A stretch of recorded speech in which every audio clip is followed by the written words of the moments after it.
কড়াইতে প্রথমে আমি অল্প করে তেল দিয়ে দিলাম 2 চামচ। এরপর ব্রকলিগুলো দিয়ে দিলাম, একটু ভালোভাবে ভেজে নেব। ক্যাপসিকাম কুচি দিয়ে দিলাম,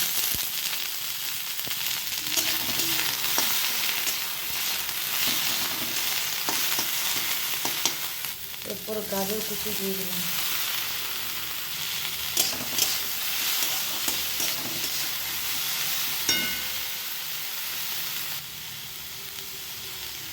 এরপর পেঁয়াজ কুচি দিয়ে দিলাম,